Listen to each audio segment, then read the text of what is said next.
Assalamu alaikum wa rahmatullahi wa barakatuhu. May the peace, love, and blessings of Allah be with you. Welcome to Ramadan Transformation. This is day number 22, and today we're going to look at a pretty hot topic. We're going to look at why Muslims are so angry and how to let it go with ease and grace.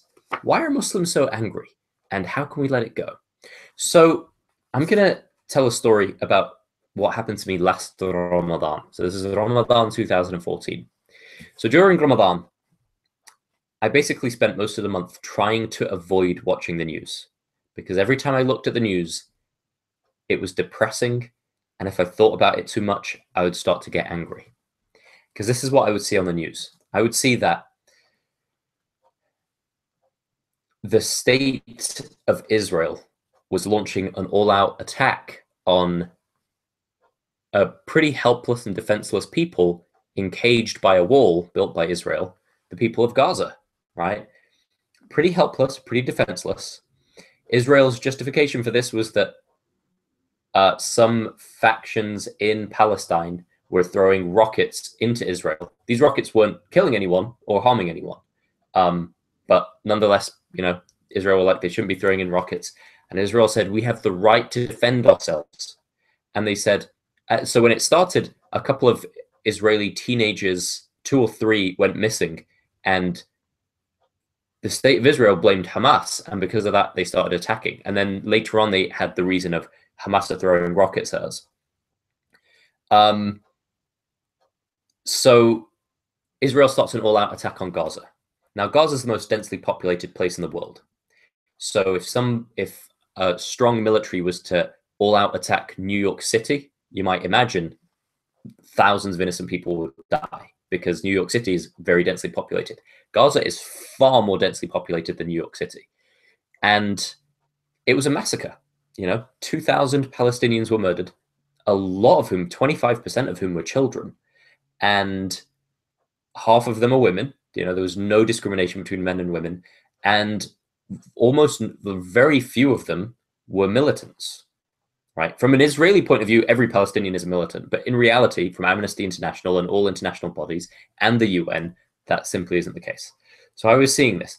Now, not only was this enormous injustice happening, but simultaneously, David Cameron and Barack Obama were saying, if someone attacked us, we would retaliate.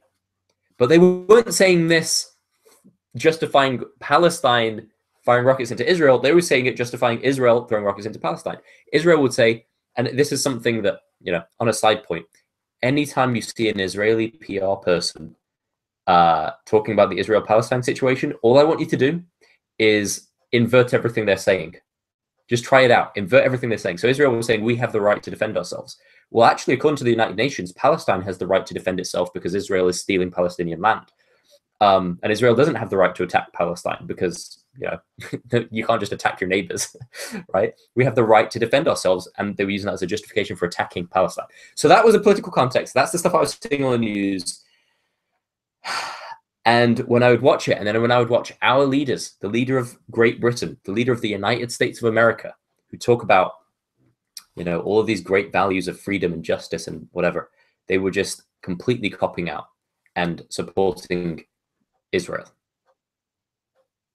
And I don't know about you, but when I saw that, I got pretty angry. And it really came home to me because I wanted to get away from the news, so I went into the mosque. I went into the masjid and did i'tikaf, which I often do during Ramadan. Spend 10 days, last 10 days of Ramadan in the mosque, praying all night, reading the Quran and fasting all day. It's the most beautiful experience, very deeply spiritual. And when you do it, what happens is your heart becomes softer and softer. It becomes easier for you to cry out of love for Allah and creation, right? You become very gentle and very sensitive. Your heart becomes soft. You become aware of the energy of your body and all of that. So I went into i'tikaf, and then I came out on Eid, had a pretty normal Eid, and then either on Eid or maybe the day after, I turned on the news, and it was Newsnight, and the BBC in their the way that they dealt with the situation. Who, their Middle East editor of the BBC is a very hardcore Zionist and Israel supporter, and that filters through to everyday broadcasting. So when I was watching the BBC, and I say this, this is what I saw. They were saying, so Israel is attacking Gaza, and it said, so on the news today we have an Israeli a spokesperson for Israel, and we have the other party in Israel and why they agree with what the right-wing party who are in charge are doing. So there was so instead of having an Israeli representative and a Palestinian representative, you had an Israeli representative and another Israeli representative who supported the first one. And that was their balanced coverage of the situation. Israel's why are Israel attacking Palestine? And why do all Israelis agree? Which they don't, of course. Not all Israelis agree, I hope. So I saw this, and I just saw absolutely no balance in the way, through social media, only through social media, public opinion started changing, because you can even hide it. We used to think that if you film things, since World War II, we started to film atrocities. So we used to think if you can film things, then the truth will get out. The problem with that is if all of the media is owned by people who are on one side of, who don't want certain things to be shown, which is true in many places, in China, even in Pakistan right now, for some reason, they're not allowing YouTube.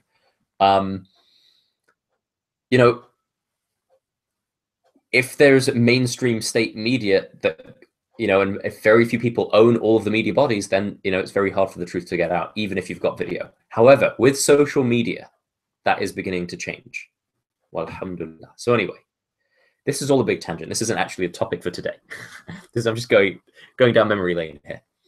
So all of this happened. I come out of I'tikaf, and just after Eid, I see the news, I see this coverage, and then I see not only the injustice that's happening and what's happening on the ground in Palestine, but I'm also seeing the completely unjust news coverage. And I was really angry. It broke my heart. And I was angry about it. And then I realized something that completely changed my life. I realized that I had fallen into the same illusion as the Israeli oppressors. I'd fallen into the same illusion as them. I had fallen into the illusion that my feeling of anger was coming from the injustice I was seeing, that my feelings were coming from outside of me. Now you might say, well, yeah, so, and this is really the topic for today. If our feelings come from thought in the moment, then that means that they don't come from anywhere else. And I'm saying that that's absolutely true across the board. So even when we see an injustice, it looks to us absolutely like that injustice is causing our anger, but it's not. And I know it's not. You know why? Because you're not going to feel angry for the rest of your life when you see an injustice. You're going to be angry when you're thinking about that injustice from a certain perspective. Your thought is what's causing your anger, not the situation you're thinking about, right? So I was looking at this and then I realized, oh, I've fallen into the outside in. I'm pretending my feelings come from the news that I'm seeing, but they don't. So let me draw a distinction between looking at anger from an outside in perspective.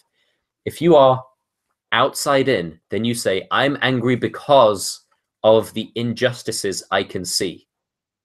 I'm angry because, you know what? I have the right to be angry. And how can you not be angry? You should be angry too.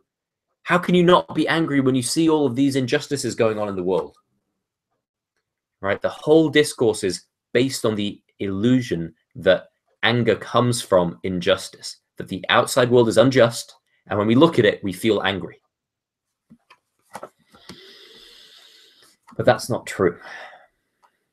That's not true. Now, I'm not saying, and in fact, we use anger as a way of knowing how unjust something is. So if something's really unjust, then we'll be really angry about it. And if it's kind of unjust, we'll be kind of angry about it. We're letting ourselves believe that our feeling of anger is telling us how unjust something is. Do you have any idea how crazy that is? Do you have any idea how insane that is? Anger, just like guilt is not a useful criteria to know whether something's right or wrong, in the same way, anger is not a useful criteria to know if something's just or unjust. Why? Because anger, your feeling of anger has nothing to do with justice.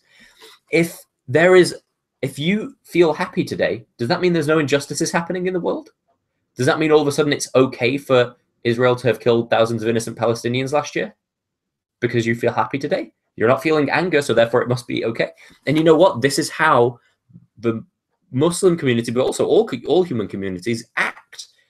We act as though if I'm happy, then the injustice isn't happening because it's out of sight, out of mind, right?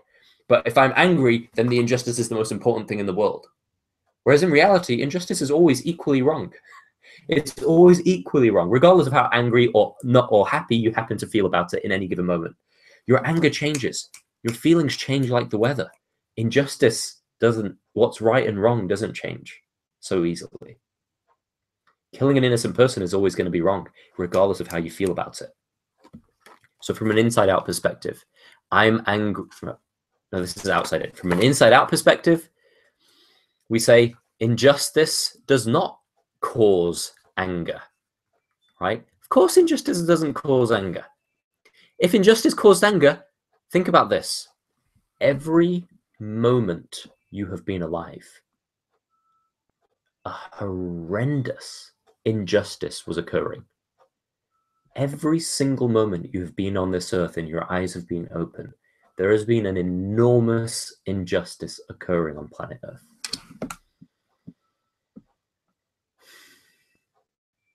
There has not been a moment of your life where an injustice has not been occurring. Does that mean you should be angry every moment of every day? If injustice causes anger, then you should be angry every moment of every day, because every moment of every day there's an injustice happening. Of course, injustice itself does not cause anger, or you would always be angry. Anger tells you angry feeling, and a feeling of anger comes from angry thinking. Can you look at an injustice without having angry thinking? That is a question for you. Can you look at an injustice without having angry feeling? That's a question I'm going to leave for you. The only thing the feeling of anger tells you, while you're feeling anger, the only thing I know for sure is you're not seeing it right. Now, that doesn't mean you're wrong about what's right and wrong. No, you might be absolutely right about what's right and wrong, but the way you're seeing it is corrupted by your feeling of anger. You know, they say two things make any man a fool. The feeling of anger makes a man a fool, and feeling extremely sexually excited makes any man turn into an absolute fool. You know, injustice does not cause anger. Anger causes us to be unjust. And we cannot afford that. As Muslims, as believers, we cannot afford for us to be unjust. The Prophet ﷺ said, help someone if they're being oppressed and help the oppressor. Help someone who's being oppressed and help the oppressor. You might say, well, how? Somebody came to him and said, how can I understand helping an oppressed person, but how can we help the oppressor? And he said, by stopping them from doing the injustice. I'm not saying to stop campaigning against injustice. I'm saying don't let anger be your motivation for campaigning against injustice. You want to know the number one reason people stop campaigning against injustice? Burnout. The number one reason people stop speaking out sensibly against injustice? Anger. Campaign against injustice, but don't let anger get in the way. It will corrupt you in your attempts to campaign against injustice. أقول قولي هذا وأستغفر الله لي ولكم.